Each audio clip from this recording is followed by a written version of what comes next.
All right. Well, I appreciate everyone being present with us tonight. I oftentimes mention things like, as I study the Bible, I'm always learning something new and insightful from the Word of God.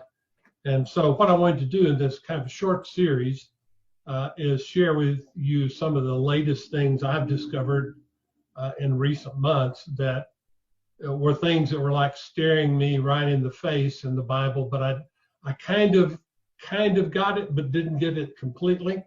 And I think you'll find this very interesting. First of all, Ephesians 6, verse 12, which is a verse we may be familiar with, where Paul said, our struggle is not against flesh and blood, but against the rulers, against the authorities, against the powers of this dark world, and against the spiritual forces of evil in the heavenly realms. So here, Paul is talking about the countervailing hierarchy of evil that is in opposition to God. But what the New Testament doesn't do is it doesn't go into great length to describe even the evil hierarchy, much less the fact that there's a counter divine counsel of God that God works with and through to accomplish his purposes. And just like today, we're familiar with our constitutional kind of government. You elect a president, he runs executive branch, and then there's Congress and they have their role. And we're aware of how that worked. In the ancient world, everything was organized around a king. And then a king had sons who were his relatives, and they were closest to him, but they were in positions of authority and a part of the divine council. And then there would be other people that would be present when the council met to hear from the king. When he wanted suggestions or things done, they would say they would do it.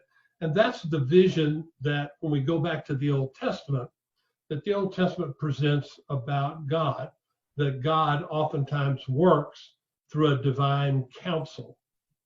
And that'll help us make sense of a lot of things, I think, that otherwise might not make complete sense. So I want to just go through a couple of passages. We're just going to look at them briefly tonight.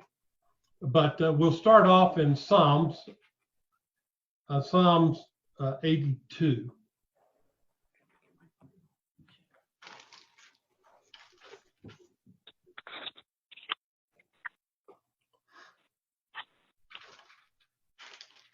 In Psalms 82, let's read it together out of the NIV.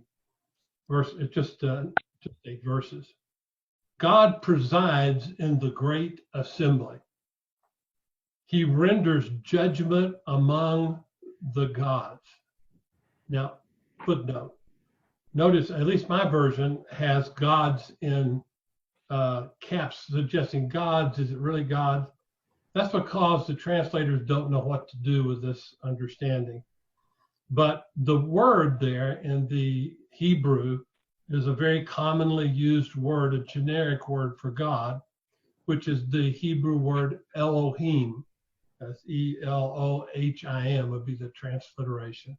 And the im on the ending means it can be plural or singular depending on how it's used.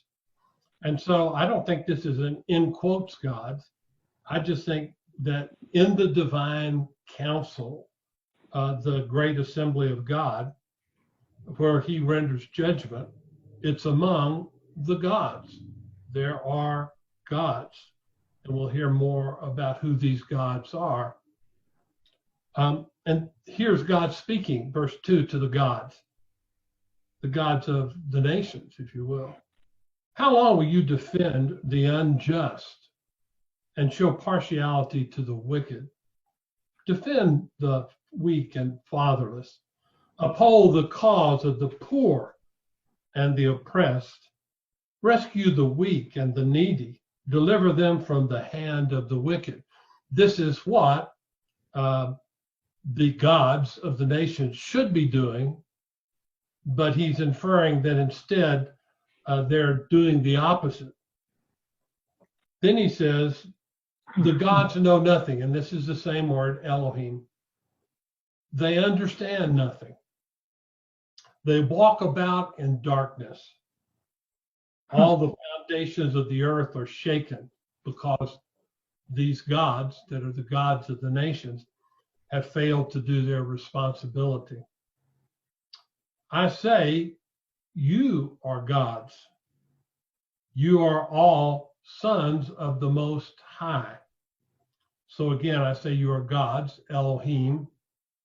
You are sons, that's the expression b'nai in Hebrew, b'nai, sons of, the Most High, which is a common expression throughout the Old Testament to refer to the true God. He is, and it's the word El Yon. The word El is kind of an abbreviation of Elohim. It's also a term that's used for God. And El with the Yon on it means a God Most High. And so he's saying these gods are sons of the God Most High.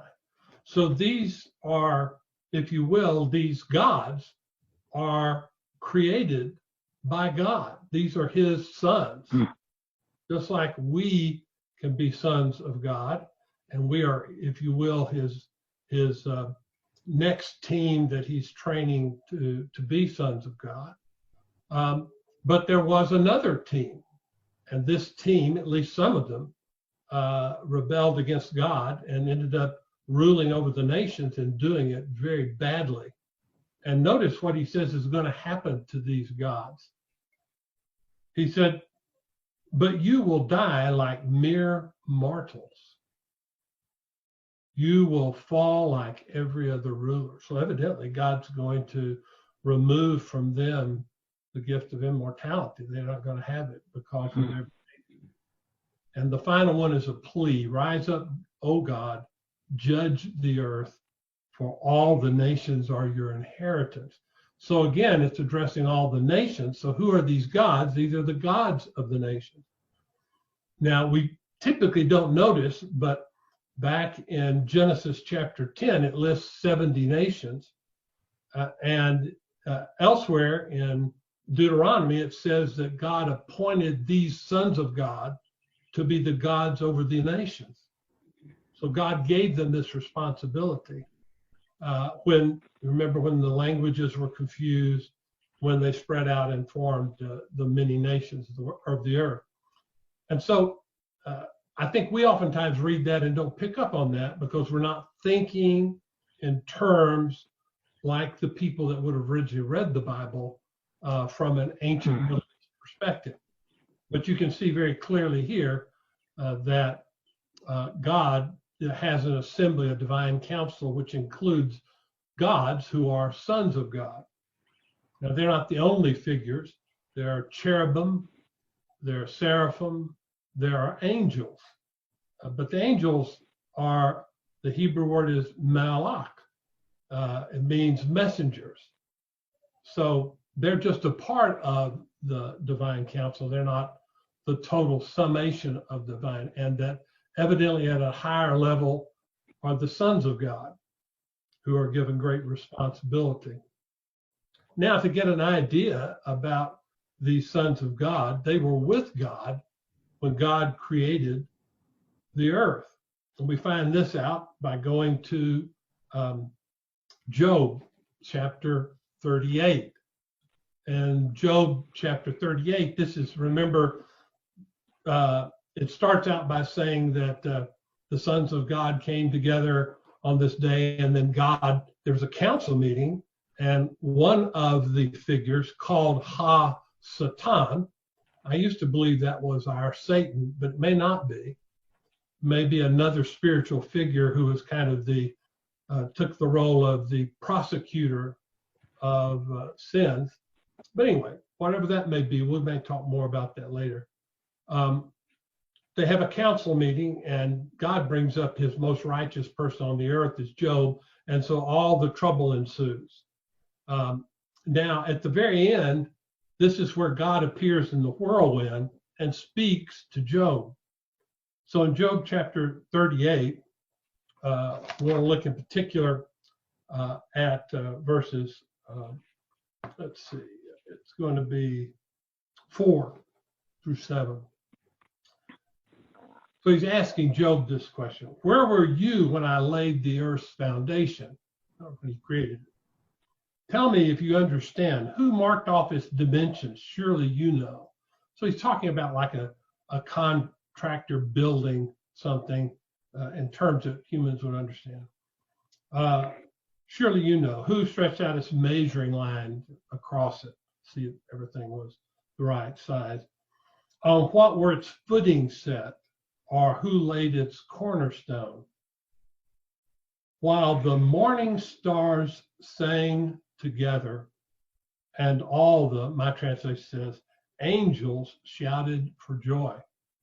Now, footnote will show you that this isn't the word malak for angels. It's the sons of God, which is B'nai Elohim. So he's saying that at the creation, already present with God, were created beings, spiritual beings of free will, called the sons of God. And he parallels them with the stars, as he alludes to, the morning stars. We'll talk more about this, but in the ancient world, people believed the stars represented divine beings, luminous divine beings. Now, the Bible doesn't believe that, but the Bible uses stars. It even says we will shine like stars in the resurrection from the dead in Daniel. But the morning star, or the stars that as dawn breaks, you can only see a few stars. These are the morning stars. And so, if you will, they are peeping in from night onto the beginning of a new day. And so he's saying these sons of God are like the morning stars peeping in, watching him as he creates this whole new world and universe out of which we come, created in his image. But the point of that is the sons of God were with him from the beginning, even before our creation of this universe and of us. So those of the divine council were already there with him. Let's look at one other psalm. In Psalm 89, just because these beings exist doesn't mean they're equals to God. They are not. Psalm 89 brings that out very clearly. Of course, this psalm is actually talking about the covenant God made with David. There be a divine kingship, a forever kingship that Jesus ultimately fulfilled. But in verse 5 of chapter 89 in Psalms, he says, the heavens praise your wonders, Lord. Now that Lord, usually when they translate it Lord, that's the word covenant name for God, Yahweh. When they translate Lord God, it's usually Yahweh Elohim, or they just call him God. It's usually referring to God with the Hebrew word Elohim. Your faithfulness too in the assembly of the holy ones. So another expression for the divine council is the holy ones, which is the Kodashim is the Hebrew word. So they are a holy assembly of God. For who in the skies above can compare with Yahweh, the Lord? Who is like the Lord, Yahweh, among the heavenly beings? Again, this is a takeoff on the word El. It's the Hebrew word B'nai, sons of, Elim. And so here they translated heavenly being, but it's the sons of Elim. So again, these are another allusion, I think, to the sons of God. So who among these gods or sons of God are comparable to God? And of course, the answer is none of them. In the council of the holy ones, God is greatly feared. He is more awesome than all who surround him. So you get the idea of the council. Here's the great king. It's in session. All these spiritual beings surround him, and he is greatly feared or respected in the council. So the fact that there are these sons of God that are called gods doesn't mean they're comparable with God, but they, like we, are created beings, free will beings. And, you know, the question becomes, well, why does God need a council for, a divine council? Why does he need human beings? You know, could God just do whatever he wanted to do? Or why does God delegate the responsibility of preaching the gospel to human beings? Couldn't he just do it himself? Of course he could. However, God likes to work through people. And so this divine council that was there before the creation of our world was a group that God worked through that were his representatives. And of course, some of them failed badly. And that's what the judgment psalm was about, that God was judging the gods of the nations that had failed their responsibility to administer those nations justly, and were going to be punished by losing their immortality and dying like other earthly rulers. So one other verse, just if you get a feel for the divine council at work, you can turn back to 1 Kings chapter 22. In the context, we have King Ahab is the king of northern Israel, and he is a despot. You know, his wife was Jezebel, and he allowed the northern kingdom to go to extreme idolatry and did many wicked things. And so God's got tired of him, and God's is going to decree that he's going to die.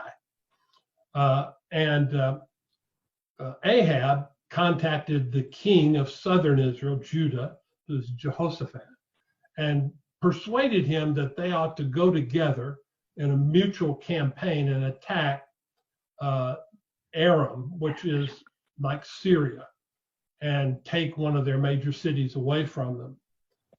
But Jehoshaphat said, well, I'm willing to do that, but shouldn't we consult one of the prophets of God? Well, you know, Ahab had a bunch of prophets for hire. They all came and said, you'll get a great victory, blah, blah, blah. And Jehoshaphat said, aren't there any other views other than everybody saying everything's going to be great? And then Ahab said, yeah, there's one guy, but he didn't really ever say anything very good about us. So we pick up with what he had to say in 1 Kings chapter 22, verse 16. The king said to him, how many times must I make you swear to tell me nothing but the truth in the name of the Lord? Then Micaiah answered, I saw all Israel scattered on the hills like sheep without a shepherd. And the Lord said, these people have no master. Let each one go home in peace. The king of Israel said to Joseph, didn't I tell you that he never prophesies anything good about me, but only bad? Micaiah continued, therefore hear the word of the Lord. I saw the Lord sitting on his throne, and all the multitudes of heaven standing around him on his right and on his left. So a session of the divine council. So sometimes God would invite a prophet in a vision to see what was going on in the divine council, and sometimes even commission the prophet to do a certain work. And the Lord said, who will entice Ahab into attacking Ramoth Gilead? That's the choice city that Aram controlled that Ahab wanted to conquer. One suggested this, another that. Finally, a spirit, this is just ruach, so this is just a generic term for, it doesn't tell us which of the divine beings that were there in the council it was, but finally one of them, a spirit, came forward, stood before the Lord and said, I will entice him. By what means, the Lord asked. I will go out and be a deceiving spirit in the mouths of all his prophets, he said. He said, you will succeed in enticing him, said the Lord. Go and do it. So now the Lord has put a deceiving spirit in the mouths of all these prophets of yours. The Lord has decreed disaster for you. And of course, Ahab ends up dying in this particular campaign as predicted. My point was, here you see the divine council in session and God asking. I mean, it's not as if God doesn't know of some ways to do this, but he involves his divine counsel to make suggestions for how he might go about, Ahab's time is up. Now, how are we going to go about affecting this end? And so one of the spiritual beings suggested that they put a word of deceit in the mouths of the false prophets. So again, the main thing, that's the main part of what I wanted us to look at tonight. And then I want us to look back and take a fresh look at two passages in the book of Genesis. And maybe this will help us look at them differently. Notice in Genesis chapter 11, this is about the Tower of Babel. And the people, of course, had decided that they were going to build this great to their name. But verse 5 says, but the Lord came down to see the city and tower the people were building. The Lord said, if as one people speaking the same language, they have begun to do this, then nothing they plan to do will be impossible for them. Come, let us, plural, go down and confuse their language so they will not understand each other. So I don't think it's an accident that he uses the plural, because oftentimes with God he uses singular. But here, God, who's God talking to? He's talking to the divine council. He's telling them, I told human beings to spread across the earth, and now they're deciding to try to build a tower so they can all stay together and make a name for themselves. And so he said, let's go down and confuse their languages. And back in the original creation account in Genesis chapter 1, we have another one of those examples in verse 26. Genesis 1, verse 26. Then God said, let us make mankind in our image, in our likeness, so that they may rule over the fish of the sea, the birds of the sky, over the livestock and all the wild animals, and over all the creatures that move along the ground. So let us, this is God involving the divine council and suggesting, here are sons of God, let's make some other sons of God that are image bearers of God, just like some of you are. So again, I think that when the Israelites read the Bible, they read it through this lens of a divine counsel that God surrounded himself with, that he worked through. And that may help us understand some parts of the Bible and what it says differently. So that's basically what I wanted to say for tonight. Does anyone have any questions or comments or thoughts on this idea of a divine counsel?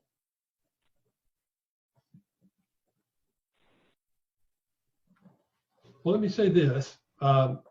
Next week, what we want to do is what I'm going to call next week's message is a return to the garden. What we're going to do is go back and look at this account of the Garden of Eden and Adam and Eve and the serpent. Mm-hmm. And we're going to see how people in the Old Testament understood it. How many of you understood that the serpent was a anointed guardian cherubim? Mm-hmm. But it says that, but it doesn't say that in chapter 1. It says it later in the book of Ezekiel. So before next week, read chapter 2 and 3 of Genesis, look at that, and then read Ezekiel chapter 28, which is addressed to the prideful king of the seacoast city port of Tyre. But he contrasts, he basically says, you're a whole lot like somebody else that came before you who was prideful. And he says this person was in the Garden of Eden, and says he was an anointed guardian cherubim. So that's who the serpent was. But anyway, why don't you read up on that and see if you have any thoughts on that when we go to next week. And then I want us to see, kind of go through a couple of texts. And what's going to be very interesting is Genesis chapter 6. We have like 4 short verses, but in those 4 short verses, it's telling a profound story that later is fleshed out in a book called First Enoch, which was a Jewish writing written before the 1st century. And since one of the apostles quotes Enoch, I assume that he took basically what Enoch was saying in his writings as an accurate account. And this First Enoch is going back to describe in more detail what's going on when the sons of God saw that the daughters of men were beautiful and they married those with whom they chose. And then great violence broke out on the earth, and God decided to destroy the earth. So we're going to be working our way through some of these passages, and I think we're going to be seeing some things that I never put together. I've read Enoch, I done think, but I hadn't put all this together in the way that I think I see them now. And it helps flesh out some parts of the garden scene, later on chapter 6, the sons of God situation. And again, also there'll be a little bit more insight into what took place after God confused the languages and they divided into 70 different nations. So anybody got any thoughts or anything before we wrap up? This is probably very new, different type of material. Hopefully you'll find it interesting. I think most of you are Bible students enough that you would enjoy something like this. You can see why I didn't preach this. This was not exactly a sermonic series, but for a brief class series of 5-6 weeks, I think it could be an interesting exploration of how God functions and the spiritual beings involved, and who the spirit that deceived Adam and Eve was, and a little different than I think we typically understood. Thought it was interesting. So do we have Enoch, or is that a lost book? No, we have it. You can do. go online and ask for the text of First Enoch and find probably a translation online. Okay. Yeah, it's authentic. There are a couple of Enochs. First Enoch is the only one the New Testament quotes, so I'd stick with First Enoch. And the fact that yes. Correct me if I'm wrong, but it's in the Catholic Bible, correct? It's considered, it's part of the Apocrypha. It's a part. I don't even think they include it in the Catholic Bible, but it was a part of those Jewish writings, of which the Catholic Church took several. I can't remember offhand. I don't think the Catholic Church took First Enoch. But what I'm not sure. I know it's in the Apocrypha, but you're right. I don't know. Yeah. And what's interesting is the fact the New Testament writer quotes from Enoch suggests he thought there was some historical validity to what Enoch was saying.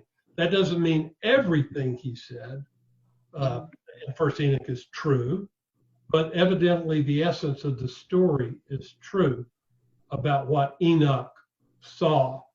And it had to do with Genesis 6 was the center of the event. So what the Bible deals with in 4 verses, First Enoch deals with in the first 36 chapters. It expands on. And of course, this is oral tradition that's come down through the years, which obviously represents some historical authenticity. But we'll take a look at that when we get over to chapter 6. So we'll look next week at the garden and the serpent and Ezekiel chapter 28 in particular. and then we'll go to Genesis chapter 6 and spend a couple of weeks looking at it. It's a very interesting because Enoch says, and of course we'll have to study this a little more next week. In the ancient world, they believed the gods. They had their council meetings on the mountain peaks, on the highest mountains, and you know, kind of like Zeus, Mount Olympus. But that was a common belief, and so the Bible built on those understanding, because it says in Ezekiel that Eden was in the mountains, on the mountain. So basically, you know, going along with the generic understanding in the ancient world that that's where the gods would be, that's where they would have council meetings. And in First Enoch, it says that mountain was Mount Hermon. That's a mount in the far north of Israel. And that's the mount that Jesus went up on, it appears, when he was transfigured, which was in effect God, Jesus revealing his divinity, meeting with other, you know, Moses and Elijah, kind of a challenge to the false gods, because these are the gods that were part of the divine council, as we read, had rebelled and were leading the nations astray. And so now Jesus is the counterattack of God to overcome the evil they've done and to rescue the human race. So all these things intertwine even into the New Testament. So the New Testament doesn't bring out it in the way that once you understand the Old Testament background, and we'll see it alluded to a number of times, we'll understand the symbolic significance of Mount Hermon, which is also called other names than Mount Hermon in the Old Testament. So we need to read Genesis 2 and 3 and Ezekiel, what chapter? Ezekiel chapter 20, and just the first part of it, the part that deals with Tyre, the king of Tyre. So from that we'll get some insight into how Ezekiel understood who the serpent was, and he's comparing the king of Tyre to this ancient figure that he says was a anointed guardian cherubim. Okay. Wait, so Rachel, is it, I know it's Ezekiel, is it 20 or 28? 28. Chapter Okay. 28. Okay. And Enoch is quoted in Jude. Is it quoted elsewhere? I think it's alluded to elsewhere, but not exactly. But literally, it's quoted in Jude. He quotes a verse out of the book. So, which suggests that Jude thought this was authentic material in general. So, that's for later on, but I'll just give you a little preface of where we're going. So, we'll take some time and look a little bit at the book of Enoch, and you know, you don't have to buy the book; just you can go online and read it. And of course, it's a fantastical story. Remember, Enoch was a man that he walked with God, and then he was translated. He went into the heavens. Well, the book of Enoch is supposed to say what he saw up there and what he communicated back to Noah and the others that survived the flood, and they passed on through the ancient traditions. That's supposedly what the book of Enoch is about.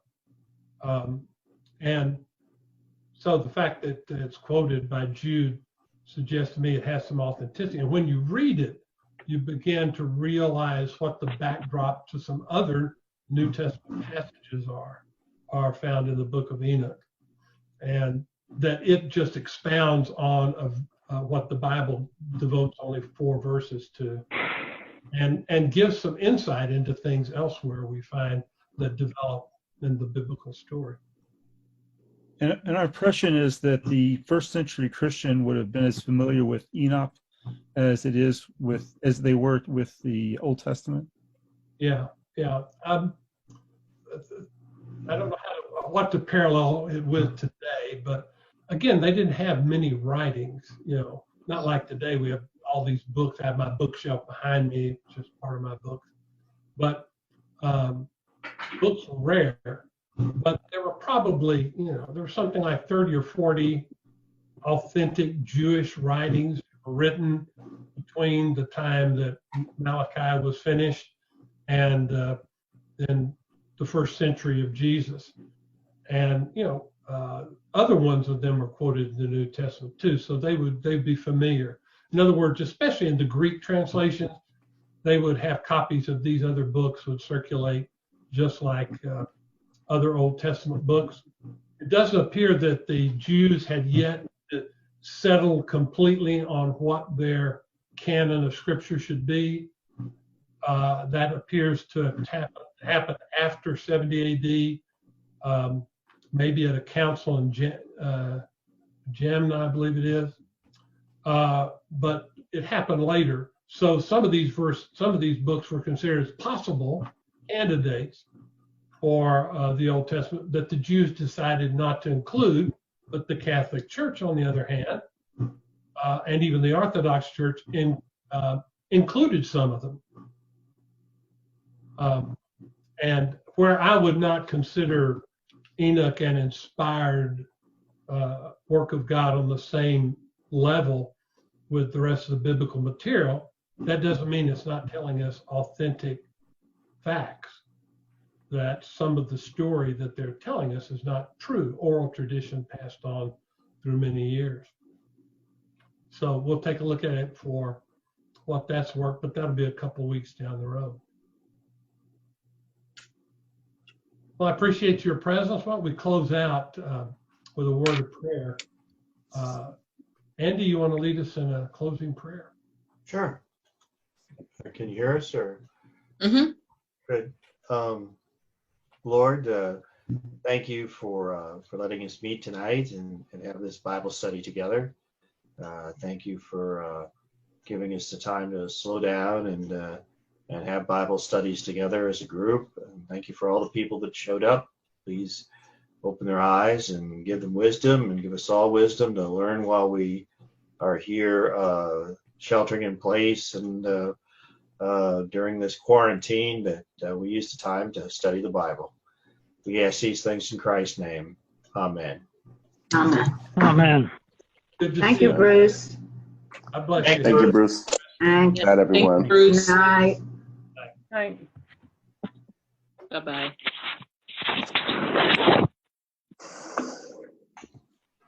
Thanks, Rachel. Yeah, no problem. Thanks, Rachel.